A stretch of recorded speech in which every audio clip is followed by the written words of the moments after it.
Hello, everybody. You are now listening to the Overflow Podcast with Jay and Joaquin. Wow. Are we live? Hello? Are we there? Hey, what's up? Welcome to this week's episode of the Overflow Podcast. Today I am in locations unknown even by me. So that's why I'm on my phone. As always, I'm Joaquin. And I'm Jay. Hey, we're so glad to be here. Got a lot of stuff to talk about. And stuff that is pretty, I'll say pretty serious. I think for those of us, it could be, maybe it'll change some perspective in how we view things. But before we get into all that stuff, what up, Jay? What you been up to? What's good? Yeah, so nothing. Finally painted the one wall in my garage. Right? The one wall. The wife tried to shoot me an indirecta, right? Like, oh, wow, the wall came out really good. You should really paint the garage. And I'm like, yeah, you should really not try that again. Yeah. Like it was slick. It was slick, but it ain't work. Slick, but it ain't work. All right. Like, yo, you can't play a player.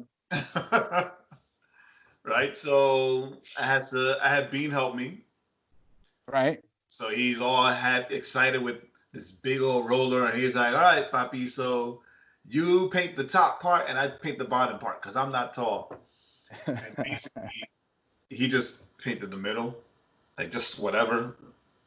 Right. He's walking and he's just, it's a roller, right? So instead of putting it this way so it can roll, he's just streaking the wall. He's just like,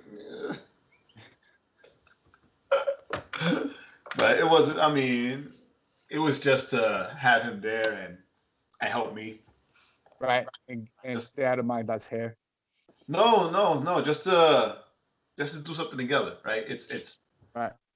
Now that we're all home, it's funny. Now that we're all home, it's harder to be intentional about doing things together. Right. And then this week school starts, right? So this week I start my style of homeschooling. Oh, okay. Kids called you Mr. Soto. No. I mean, like, raise your hand. It's funny, though, right? I'm not gonna be there all day, like schooling him all day. All right, first we got math, then we got spelling, then we got reading it, right? I'm gonna break it up, only a couple hours in the morning. And I'm trying to make it real experiential, right? So experiential, like, experience based, like hands on, instead of just him sitting there in the workbook, just one workbook, the other workbook, and then read phonics books, right? So I'm trying to put things together where it'll be more not hands on, but hands in. Right. And only a few hours a day, because his brain, like, he's so imaginative and so all over the place that I'll be killing him if I force him to sit at a desk and just find workbooks and stuff. So I already have a few projects. We're gonna be making lunch, so he could like cook a few things, or feel that he's cooking a few things. Right. We're gonna build a few things in the garage. This is another reason why I like that we're in the garage. So yeah, I'm looking forward to it. Actually, I think the biggest thing for me will be trying to do two different things at two different speeds for both kids. Right. Well, I mean, that's the thing, right? I mean, he's 5, right? There's no, I mean, even in kindergarten, they don't they don't have them sit for hours and hours and hours working, right? You gotta get that energy out anyway. So yeah, I mean, yeah, just a few hours here, a few hours there. Yeah, it'll be a lot of fun. Professor Soto. Professor Soto, Professor Soto. profe. Yeah, He's gonna come to you. He's gonna be like, "Papi, let's play a prank on the teacher." You're like, "Okay, wait a minute." Papi, I put gum on the teacher's chair. Oh, that's so.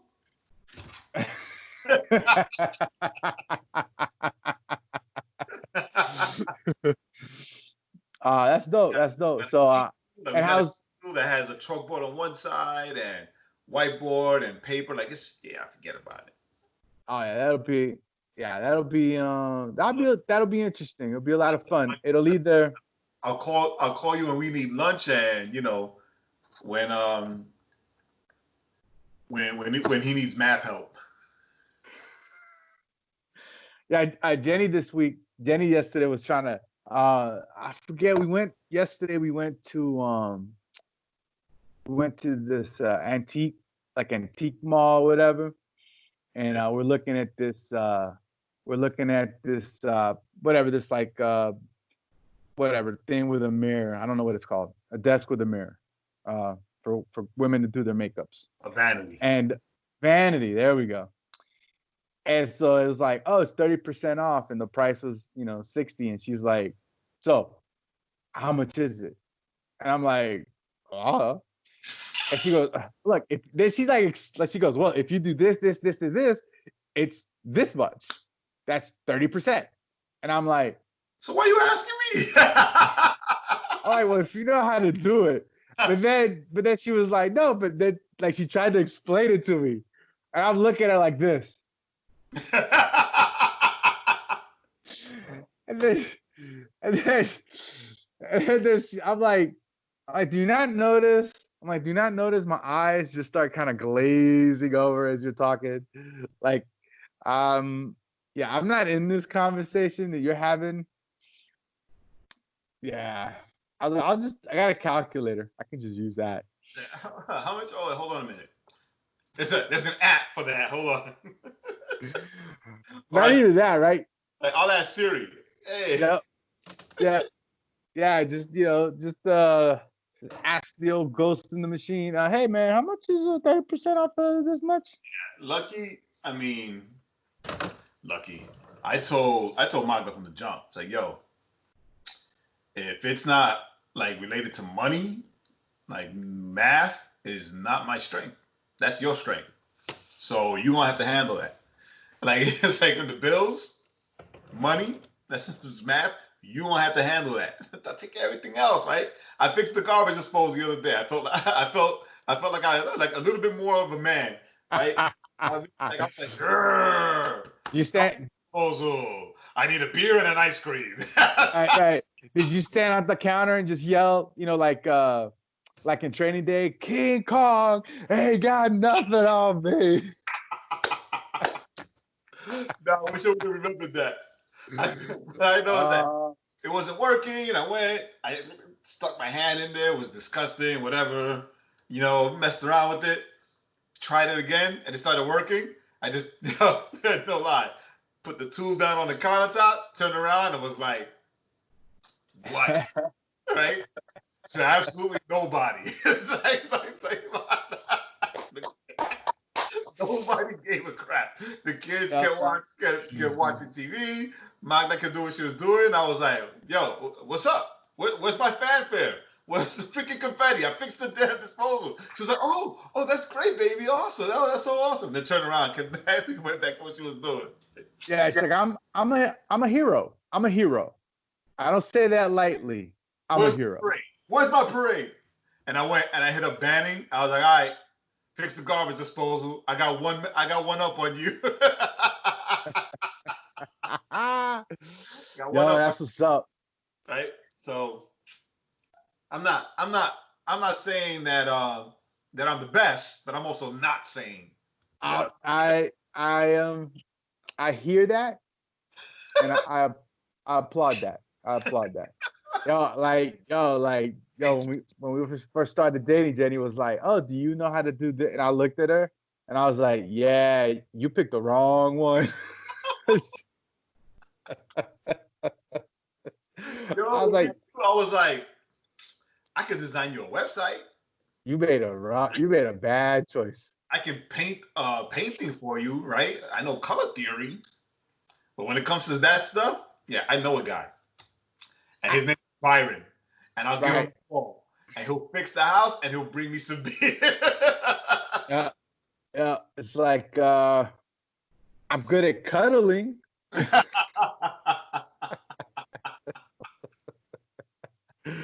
I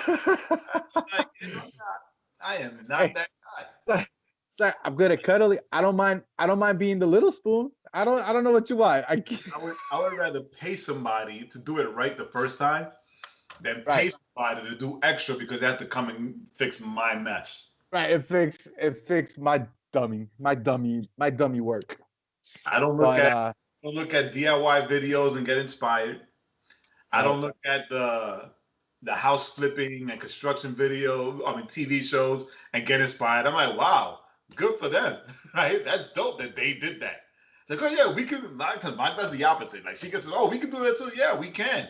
If we had the giant team of workers that's doing it for them, like you see those shows. The host walks around, talks about it, maybe hammers something in or like a nail gun, but like they got a whole team doing everything, right? So.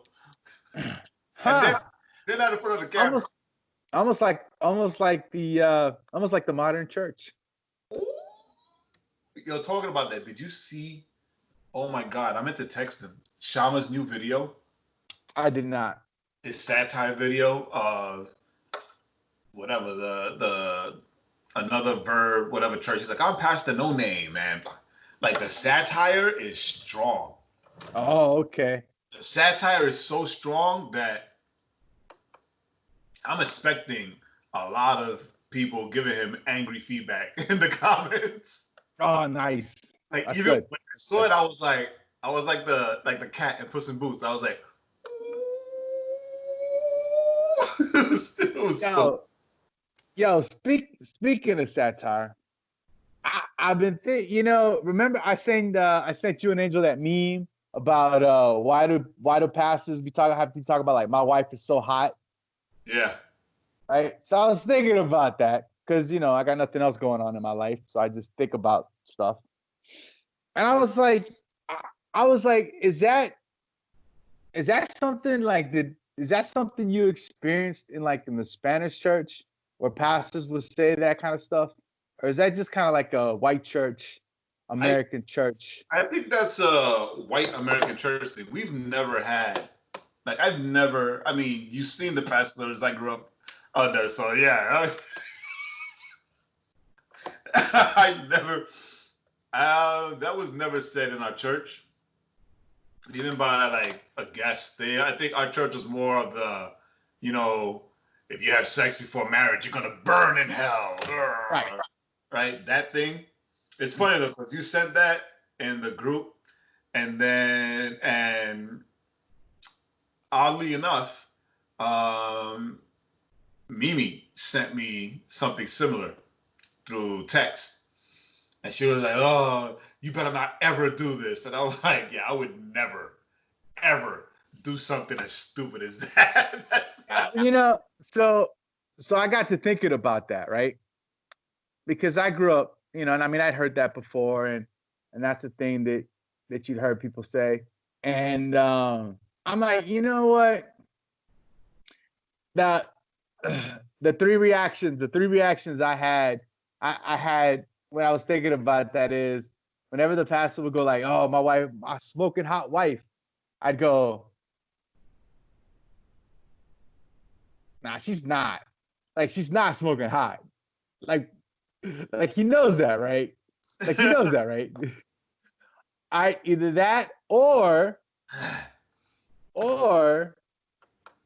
that's really two reactions. I don't know why I thought three. Or he goes, my smoking hot wife, and you look over, and then you look at him, and you go, yeah, I get it. Brag, bro, because you really punched up, right? Like you really like You married up. you really married up. Like, oh, son, like, yeah. I was every sermon will start with, I was talking to my smoking hot wife. The other thing that I think of is they say that the pastor does have a hot wife. Like, do you really want the guys in the church to be looking at her lustfully? Right? Yo, look at my smoking hot wife. It's like, damn, yo, Yeah. word, son, yo.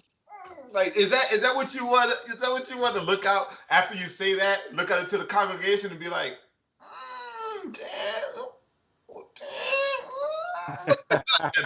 That Birdman meme. Like, Yeah. why would you say something like that? I think the closest that I ever got to something like that was my then I was pastoring out in Covington, Right. where I think she like came up to give me something, and I called her mommy. Right? I called her mommy. So of course, like all the young kids were like, mommy, mommy. And I was like, yeah, I'm Puerto Rican, so I can call her mommy. That's our word. And this allows me to call her that whenever I want. Right? So stop it. None of you are Spanish, so you can't say that. Right? I think that's the closest I ever got. And it's not even close at all. But yeah, it's funny because Mimi sent me that, and I was like, yeah, I would never do that. That is like, that's like the dumbest and nastiest thing that I could think of a pastor saying. And I told her, like, I was like, oh yeah, my hot wife. And then have the guys in the church, like, looking at her with, in certain ways that I want to get off the pulpit and start fighting somebody. Right. And you can't be mad because you invited them. Right. Exactly. Right. You gave them permission. You were like, hey guys, ogle away. Right. Look at me. I was just like, like, nah, don't do that. It's like, really, bro? Like, especially if she's not. Like, if she's not hot, right? The last thing also you want to do is punch somebody in the face that because you overheard them say, where? my hot wife. Where? in the background you hear, Pastor got remarried? Pastor got a girlfriend?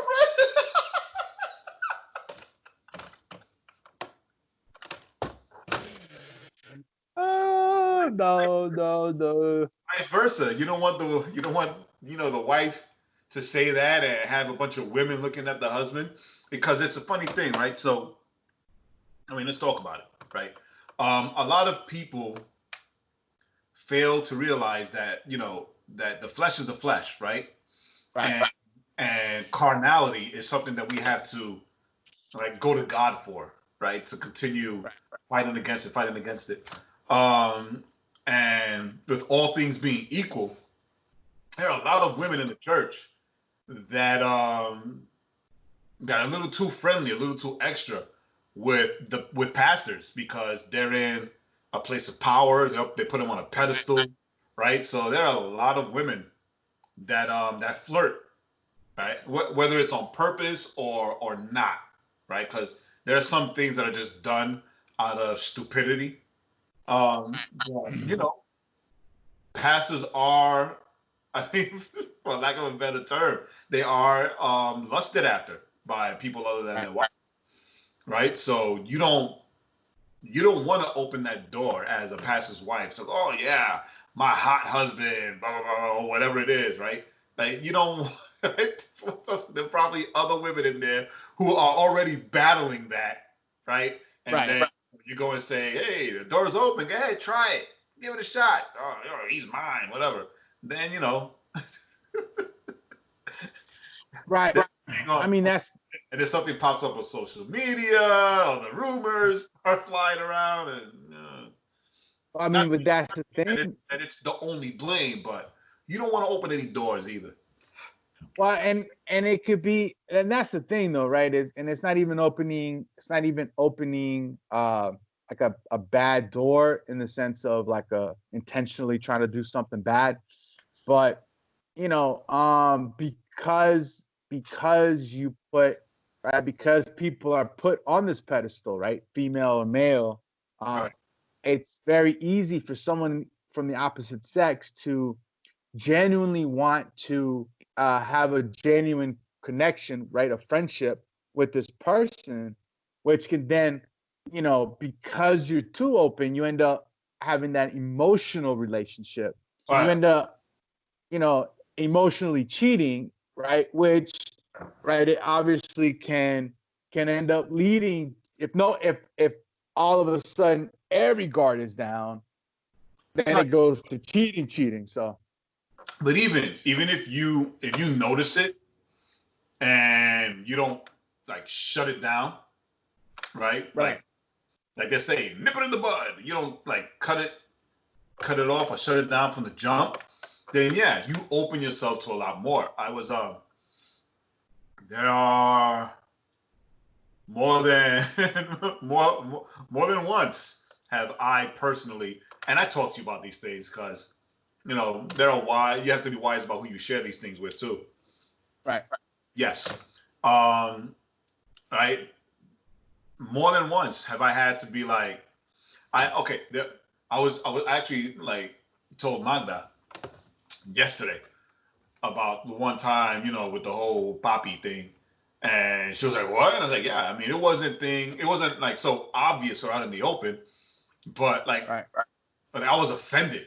I was offended as a man and as a husband. I said, it wasn't like something I was like, oh no, hey, like whatever, like don't do that again. Like I was pissed when I heard it and it didn't come from the person that should have called it, that should have said it to me. Like I got angry. And I told you about that. I got angry. And I real quick, shut it down. Shut it down. Kept moving. Don't you ever do that again. And just kept it going, right? But there are other times that and then sometimes since like as a pastor, you're trying to be a pastor to everybody, right? So you don't want to like put up the Heisman or like put up walls or whatever. So you're trying to, so you don't really see things or notice things that other people do. Now that you've told me things, and I'm like, oh, word? Okay, skirt. So I gotta buddy and intervene and be in the middle of that, or I've had to just like not interact as much, right? Not interact as much. Okay, yeah, okay, text me. I do group text between that person, Magda, and myself, right? So I'm gonna text them, then Magda's in the group text, and vice versa, right? So respond, and even if they respond to me outside of the group text, I'll respond to them in the group text. No room. I mean, and that's one of the things I was telling Junior. That's one of the things where I'm grateful, like to have been raised legalist, right? Because I think now they call that the Billy Graham rule, like the whole Pence thing, that he won't go out to lunch or to eat dinner alone with a woman alone. Right. That's how I grew up. Right? That's how I grew up. And for me, that was the whole legalism thing. So you don't do that. You don't be calling no like if you're married, don't be calling no girl like late at night, or if her husband's not around, don't like, it was like all that stuff where back then I saw it as a little bit controlling, and sometimes it is, but I think right now I'm grateful for it because I still abide by those by that train of thought. I'm still like, oh, wait a minute, hey, look, it's 9:00. This is my time with my family, right? I'm here with my wife. Text me so late, right? It's just like that. Like, don't. So they can get upset and move on, or they can be like, oh, I'm so sorry, I'll text you in the morning, right? It's like those things. Grateful for that. I'm grateful being brought up legalist. Yeah, that's the thing. It's just being careful, and it's so funny, right? Because it seems like we're always reading about all these different guys in leadership in the church that fall, and or whatever, commit whatever, and it's like that's that's why it's so important, right? To have, like we always talk about, those friends in place to help check you. So you don't end up ruining, your marriage, ruining your kids, ruining other people's um lives. So, but anyway, that's funny though. But that's the thing. That's what I was thinking as these guys, and I never thought about it. It just kind of hit me that day. It was like, wow, why would you say that if it's not true? And I get it if you punched above your weight, but like you said, that opens the door. Opens the doors to guys going pastora, like a little bit longer hug. Extra longer hug or this hug, the rub hug. Yeah. Cause yo, like real talk. I mean, and you know me, I'm not that pastor. I'll slap the spit out of somebody. Yo, yeah. That's my wife. What the hell are you doing? Yeah, that's kind of messed up. Let's see. I'll repent. I'll repent, but I'll make sure you regret. It's like, don't you better watch yourself. Yeah, but that's that, ladies and gentlemen, is what's called a tangent. That is a problem. So just to catch up anybody that's been listening,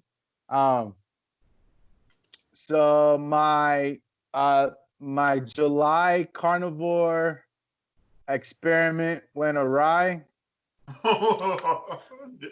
Lettuce with your burger? Because what was that? Did you have lettuce with your burger? No. I got sick. Like, I got sick, so I didn't really. I still lost weight. So let's just start with that. Carnivore COVID. It might be the new hot diet. The combination. That's that combo diet. It's a combo, yeah, man. So for those of you that been listening and following along, from 350, 350, I think 360 at my highest, down to 228, and the next step, the next 30 days, if anybody wants to be brave and try to join me on it, I'll still be doing carnivore, right? Just nothing but meat, eggs, some dairy. I'm going to be incorporating 48-hour fasts every week for the next month. So every week we'll be fasting for 48 hours. Was that? You're going to do that J-Lo intermittent fasting? Oh, I don't know if that's J-Lo's, but it's one of the many ways of doing it, right? Yeah, no. But I tested myself and I did. I think I told you a 40-hour fast. I fasted for like 40 hours, right? Nothing but agua. And Magda actually was the one that told me that she read that J-Lo. She read that J-Lo does intermittent fasting. That's what she asked me about it. And she asked me about it. Oh, have you done intermittent fasting? Have you? And I was like, well, yeah, like I'm in it right now. That's why I keep telling you. That's why I told you I'm not gonna eat. Not eating water. Right. I'm doing 40 hours. Like, oh yeah, that's like J-Lo. I read about it and read that J-Lo does. She does 2 days. She fasts for 2 days. Like nothing but water. And I said 2 things. Number 1, I said that explains a lot. Number 2, I said you're not ready for that yet. I just did one this past week, and it can be tough. It can be tough if you're not. I mean, I've done different, so I was able to do it. It wasn't as bad. Now I do water. I do like a salt potassium mix in my water for electrolytes. And then I just did black coffee a couple of times during the day. And that was it. But yeah, what that is, they call it the 5-2 protocol, because you go 5 days eating, and then you go 2 days no food, right? 2 days where you fast. So That's one of them, right? And then eventually, I think I'm gonna try to lead up to the 1 meal a day. But but that's only once I get to my goal weight. When I hit my goal weight, 1 meal a day is more for like maintenance, just to maintain where you're at. So we'll see. 228. Let's see what we can get to by August 25th, because that's when I go see my doctor for my physical. Let's see if I can just burn. It's funny because starting tomorrow, since school starts, like the morning thing is gonna be like workouts. Like we're gonna exercise together. So we're probably gonna do like some little like body weight stuff here in the house, and then go outside in the morning for that exercise walk slash nature walk slash whatever, right?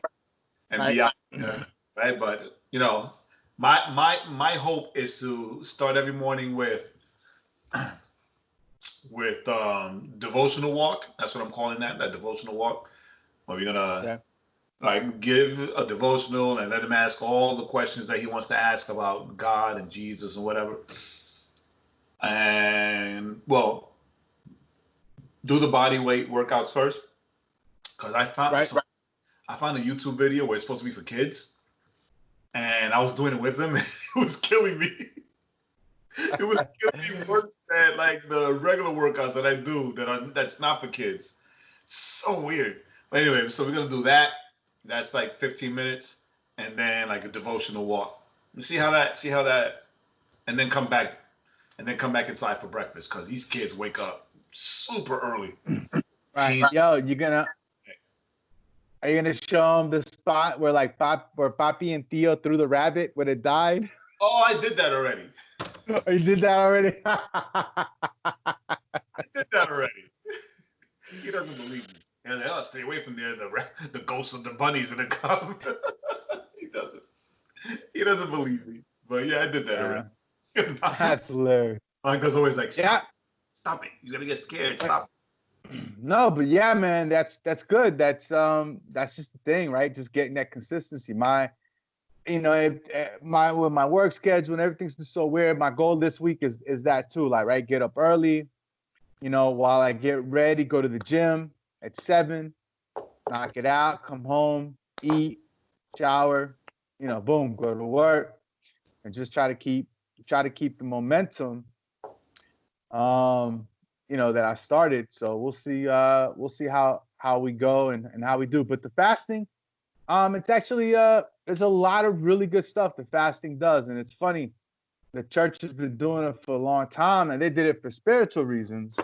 But there's a lot of health reasons to do it. For those listening, if you're kind of interesting or curious, look up fasting. There's things like your body replacing cells, your body reset immune system, all kinds of stuff. And there's a way you can marry the two, right? So the church always promotes fasting, right? And I know a lot of my artists fast during the week, and we talk about that. But then like 412 and I, we were talking about like just marrying the two, right? So if you're gonna fast, then for all the health reasons and all the body stuff, right? But you can use that same time to like meditate and to meditate on the Word of God and get deeper, because like this is the thing that I discovered since working. Don't meditate on the scripture where God like put down the net, like the sheet with all the food and said you can eat any of this. That might not help the meditation. Like when you're fasting and you're working, like at the office, whatever. Okay, so when I first tried intermittent fasting and I'm at work, it was easier. It was easier because I get so distracted and absorbed with my work that, when I'm not fasting, I would sometimes forget to eat anyway, right? So it was easier when I was in the office. When I'm home and you can smell the food cooking, or when I have to cook the food, right? Angry cooking, right? But it was a lot easier then. So I mean, you can marry the two, like throw on some headphones, listen to worship music, listen to a podcast, um, an audio book, right? Like there's a lot of things that you can do to marry the two, right? There's no reason why you can't, right? So it's so those of you who want to do it for health reasons, but then also trying to do things to get closer to God, there you go. Do it. And that's the thing, right, with the way things are now in this world, that's like with this COVID stuff and whatever, it's like I've been telling everybody that'll listen, right? And I'm sure people are tired of me saying it, but I'm gonna keep saying it. And it comes from a guy that was 360 pounds at one point, right? Your health, you need to get it on point. You want to survive, like you want to get through COVID. If you get sick, you want a better shot at making it through, get healthy, right? Stop eating that processed food. Stop eating all that sugar. It's funny you say that. I was watching a video where Ruslan was talking about, the COVID and, the news is always changing, what's good, what's not, whatever. What I wrote on your IG page, I think it was on Facebook, where it was like, hey, Fauci says that you have to wear goggles now too, because now you can catch COVID in the eye. Like, it sounds funny, but it's actually something that he said, right? That's the real thing that he said. I'll send you the article if you haven't seen that. No, I've seen it. Right? But the thing is that and Ruslan was talking about, but let's talk about the other things that we can control, right? Nobody wants to talk about getting your health better, right? About losing weight, about eating right, not eating processed foods, not eating all the sugars and all the breads. Like these are things that we don't need anybody to tell us. Like you can look in the mirror and you can see that you have issue with these things, and all of this also like compromises your health, right? Because zinc is something that we should be taking anyway, but a lot of us don't, right? So he was like getting on all these other, and I'm like, oof, you're gonna hurt some feelings there, Ruslan. Right? He never needs. Then he doesn't need to ask me on his show. Because I'm gonna. But I mean, man. No, that's a way to like hurt feelings or anything, but I should tell him to hit you up. Because remember, he ain't recognize you. That's right. He ain't recognize you when he saw you. He was like, whoa, that's freaking awesome. Yeah, that's the thing. It's like doing this, and that's the thing is finding, finding the way of eating that works. Now, granted, because of where I'm at, I'm very pro, like protein and healthy fats and very little, in a lower vegetable count or whatever. That's me. When people ask me, what are you doing? How did you lose this weight? That's what I tell them, right? I go, I did keto, right? So, but even in that, it's evolved. Listen, you want to lose weight? Eat protein, eat fat, the healthy fats, the fats from the animals. If you want to get fats from like avocados or coconuts, and then keep your, keep your vegetables a little lower. Don't eat a ton of them. And you're gonna start losing weight, especially you start cutting out the cookies and the candies and the candy bars and the sodas and all that stuff. And that's my. And then go walking at least if you're not doing heavy training or you can't get into any training just yet. Just every day go for a walk. Go for a 30-minute walk, or after every meal go for a 10-minute walk. But just stand and walk. You can do things while you're walking, right? So we take the kids to the little untouched part on that side, and we walk around. Then we play with them. But then while we're walking, like we do, let's start this. Let's start doing lunges, right? Right. Taking steps, they're lunges, and then we involve the kids, right? So we're doing lunges, they're doing whatever the hell they're doing. Right? We stopped and we started doing squats. All right, let's go. It's squat time. And we started doing squats and we did squats. And then Bean wanted to do jumping jacks. All right, hey, awesome, motivated. So we went, we did some jumping jacks, and then we played around a little more. Like you can motivate the kids, and I don't know if I told you this, but being told somebody one time, it's like, oh no, we don't eat candy in my house. It's like it's so unfair. It's like, we don't eat candy in my house, and we never had candy, right? But Right. right, and then Vincent visited us yesterday with his son, and it's like, oh, you want something to drink? It's like, oh, and he's looking around. It's like, you got soda? It's like, no, we never had soda in this house. It's like, we never had soda in this house ever. Right. I could get you some water. I could if you don't want water, I can shoot this tangerine, zero sugar, zero chemicals flavor in it. I love it because it tastes like old school Tang. He's like, Okay. Yeah, I'll take some water. I don't need I don't need the flavor. I was like, yeah, we never. I mean, Like, and when we have sodas for parties that other people bring, and then we tell them to take it. It's like, oh, here, you got your soda. no, I like during the sickness part, like during the last wave of it, I think a couple of days I might have had a Mountain Dew, like a diet Mountain Dew, because that's what I like to drink when I drink soda. And even then, it was like, it's good, but it wasn't the same, right? Because you kind of lose that.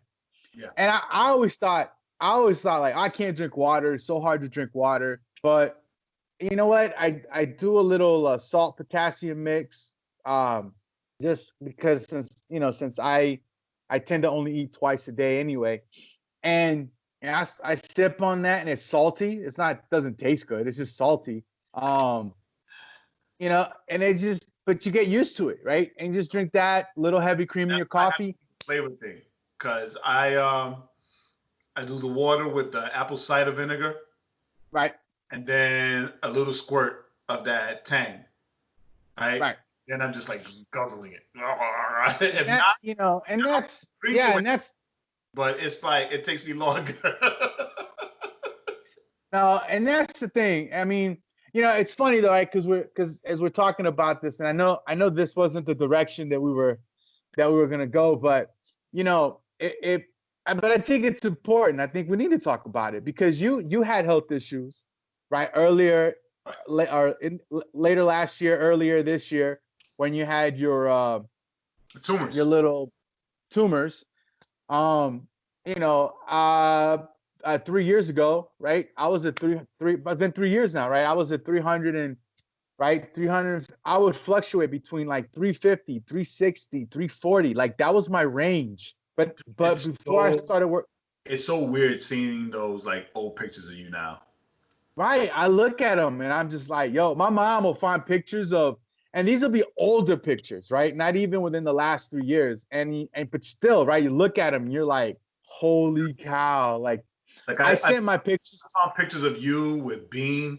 I found pictures of you when we went to New York with the whole team. With RG when he was like, you know what I'm saying? Like the whole team and little Raul, right? And I'm showing Magna, like, yo, look at Quinito. It's funny what you get used to, right? It's what you get used to. You get so accustomed and you get so comfortable that you don't realize, like, for you personally, you don't realize that you were unhealthy or whatever, right? And then you don't realize for me, right? It was just, that's Quinito. Right. That's just Quinito. He's not that big. He's not that big. Oh no. Right. I'm sorry. I would never say that. No, but people would say that. But I've always known you big. Right? I remember when the first time I saw like small Quinito was at your parents' house in the pictures. And I'm like, oh, so you weren't always big. So what's up? Right. Well, but me, when I met you, you were big. Like, so you always been big. And, and now it's like, diablo, mano.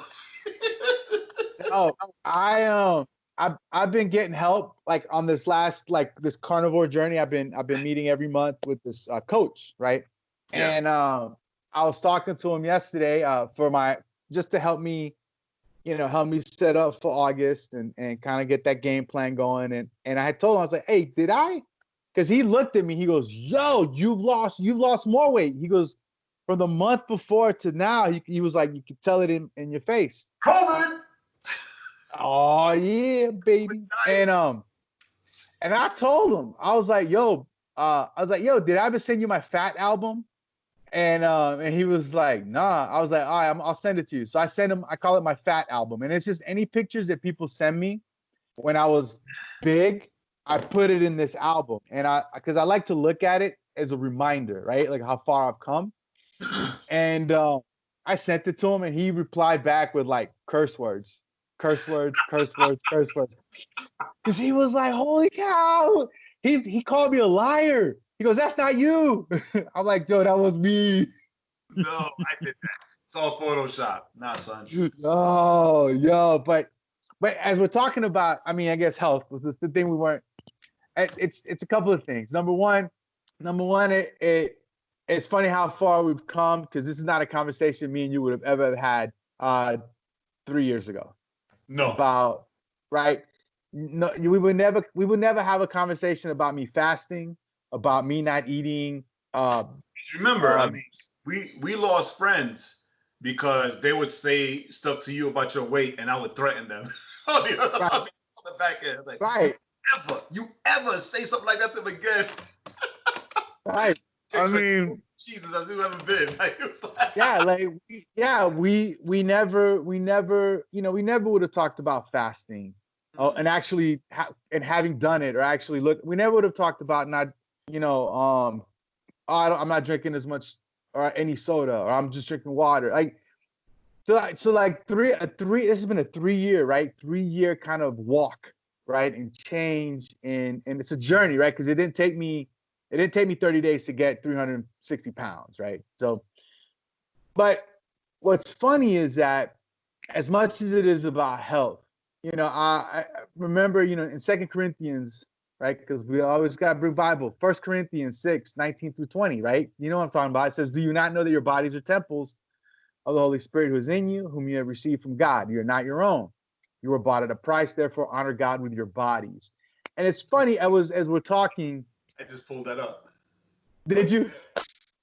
Right, but then I also pulled up, this is something that caught me this week. 1 Timothy 4:8, right? It says, for physical training is of some value, but godliness has value for all things, holding promise for both the present life and the life to come, right? So even like being healthy and training and, physical, I guess, excellence or whatever, like Paul uses that also to teach Timothy about, being a good steward and a good pastor. So yeah, son.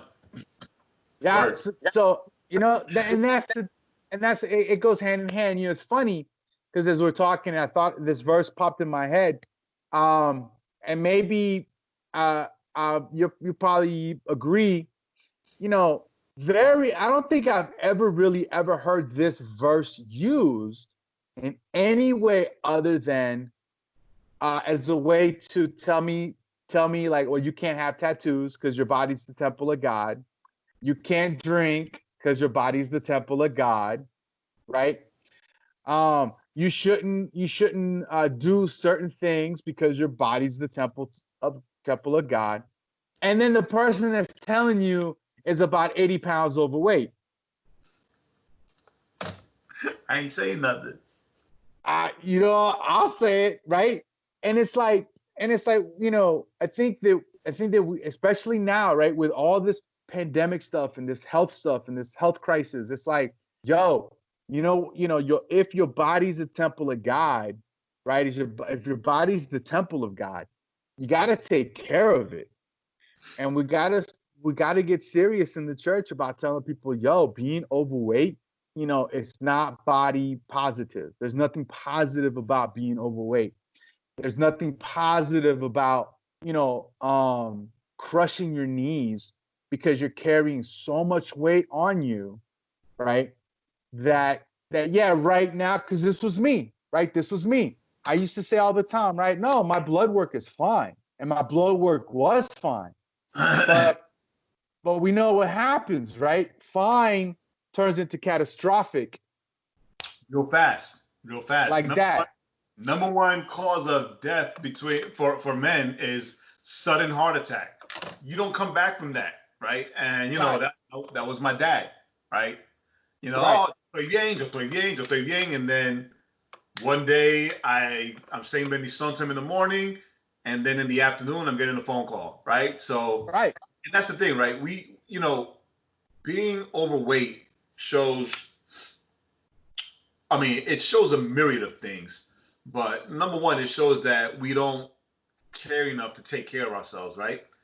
And number two, it brings sickness and disease, right? It opens Right. bodies up for sickness and disease, like bad health.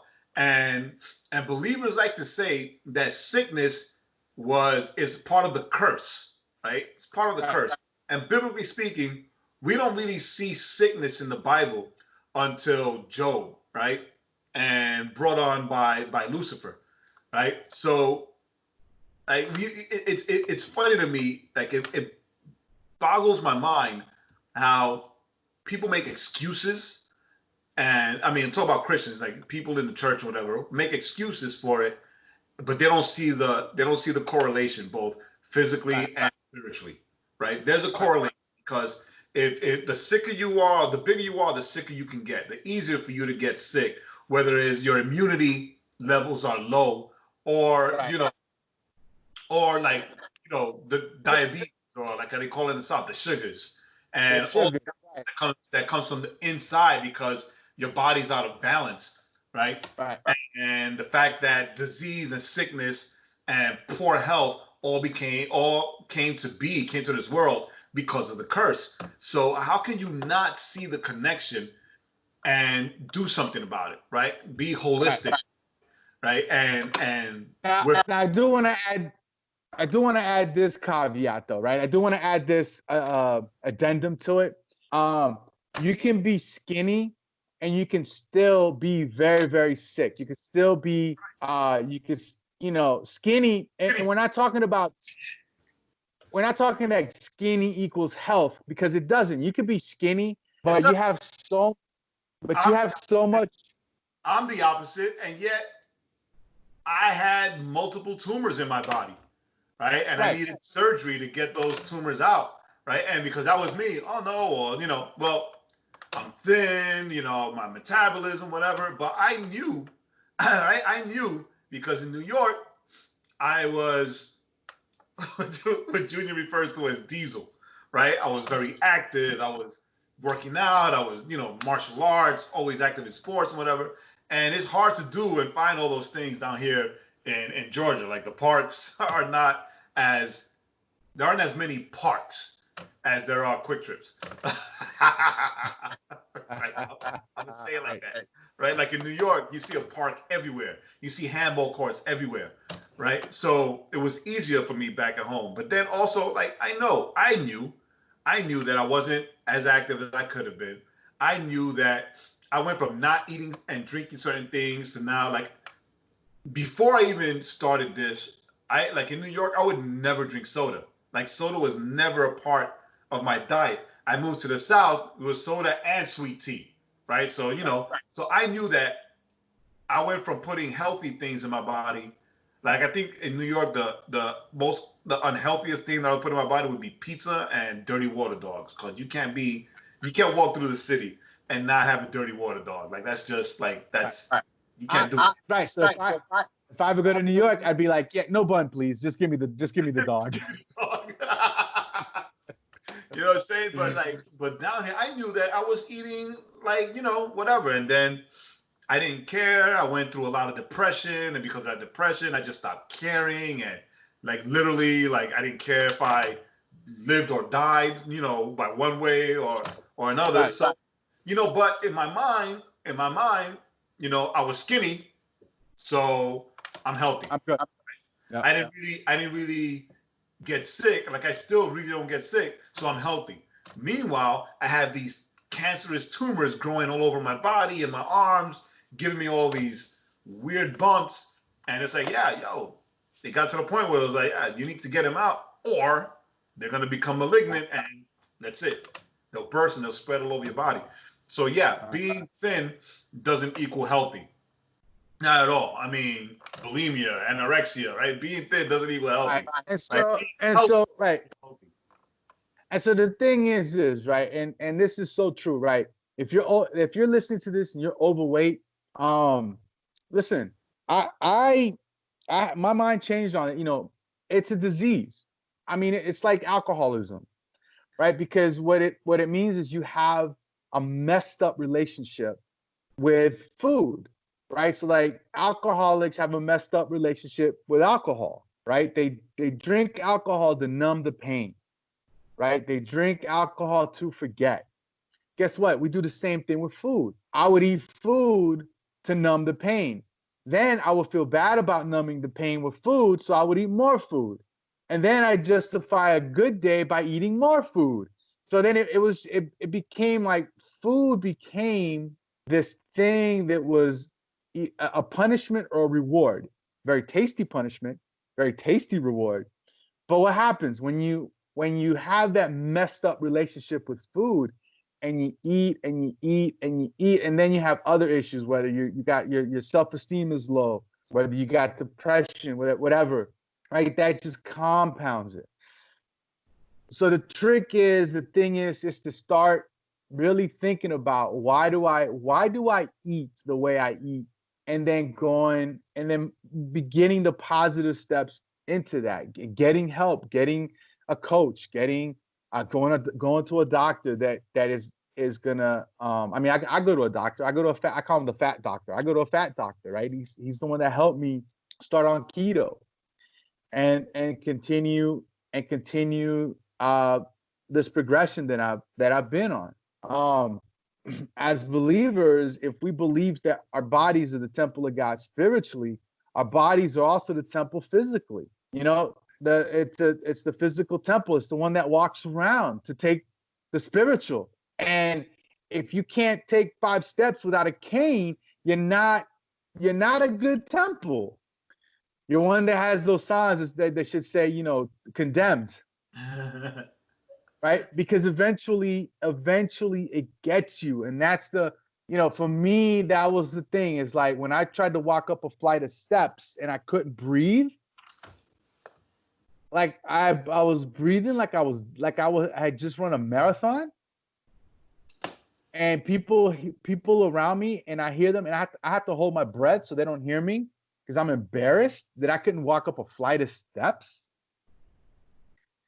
It all plays together, and so I don't know. I think that's the mess. I think that's our message for today, right? I think that's our message for the day. It's just like, if Right. we're gonna connect, if we want to connect with God, right, and we want to connect in the spiritual, well, guess what? Our physical also has to be on point, right? And it's getting there. It's a journey. It's a journey, and it's whatever that method is, whether it's something as extreme as veganism, or on the other side, I guess would be what I'm doing, carnivore, right? Or whether it's finding that medium where you're doing, a Mediterranean, or you're doing a keto diet. But it's figuring that out, and eating those foods is going to help your body heal itself. Because our body is amazing. People always talk about an amazing God and how amazing God is. Look at how amazing your body is when you think of how it runs, and when you fast, which we were talking about earlier, how your body will repair itself and will reboot its immune system and get rid of old cells. It'll get rid of cells that are linked to Alzheimer's. Like when it does all that stuff, why wouldn't you want that to be the healthiest it possibly can? Right. That honors God too.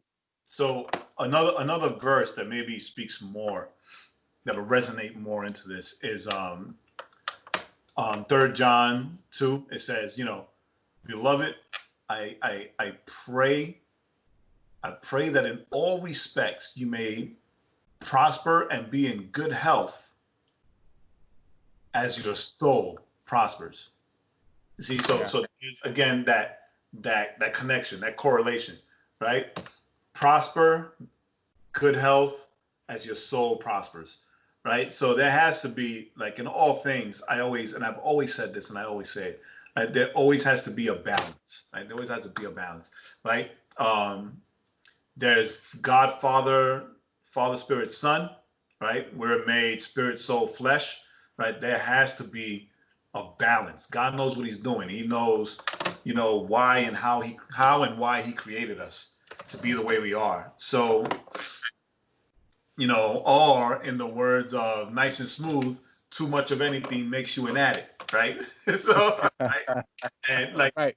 I didn't know how addictive sugar was until I stopped having sugar, right? Because I can stop drinking coffee and be fine. When I stopped having sugar, I was miserable. The migraines, like it's a real thing. Yeah, you're like the Chappelle character, right? Anybody got some of that sugar? Right? It's like it's bad, right? So yeah, we weren't gonna talk about this, but I'm glad we did, because all the other stuff was like really messed up stuff. Right. But and so it's I also want to say this though too, right? Because there is a difference. I'm not talking about, if you're overweight, right? I'm about to say if you're fat, which I mean that's what it is. If you're overweight, that you need to feel bad about who you are as a person, right? I'm not talking about that. Those are two separate things. You should love yourself as God loves you, right? You should feel good about who you are as a person that is separated from your physical. And you could be like the most positive, awesome person. And me and Jay have met, tons of these people, right? But then when you see them try to walk or you see them try to move, you can see their body is struggling. And that's the difference, right? It's not about, oh, you got to love yourself. Well, you do. But that doesn't mean you have to love yourself to death.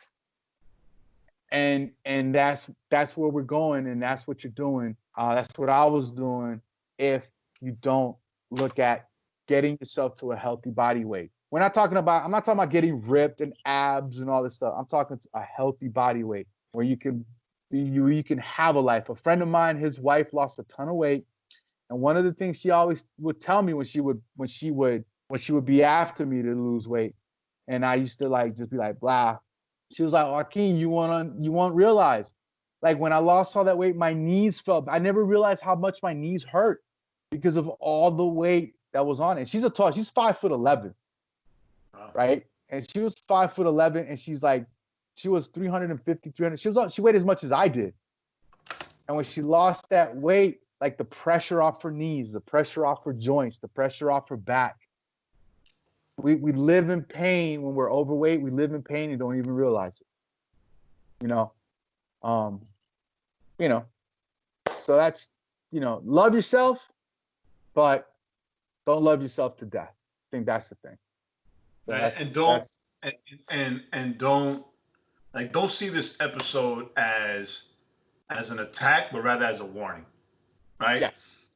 Like see it as something that opens your eyes as well, because Joaquin and I were on different spectrums, right? Like opposite sides of the spectrum, right? And we're both now on the same path towards health, not towards losing weight or like in my case gaining good weight, right? Or like bulking up and getting buff. It's not about that. It's about balancing the spiritual with the physical, right? And getting healthy. And it's about getting healthy. In the end, it's about getting healthy. The same way the Bible says about your eyes. We covered this a couple episodes ago.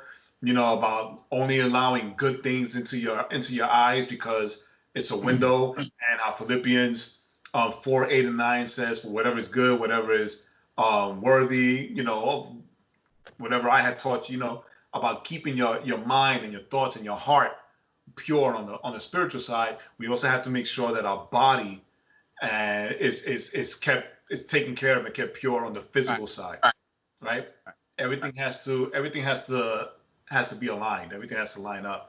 And we're planning on taking this podcast on the road once the world opens. So we would love to be able to meet everybody, right? Meet all you guys and see all you guys, and sharing our journeys both in the physical and in the spiritual, right? And see how God is healing both our our spiritual side and our soul, as well as our physical bodies, right? So, you know, it's all love. It's all love.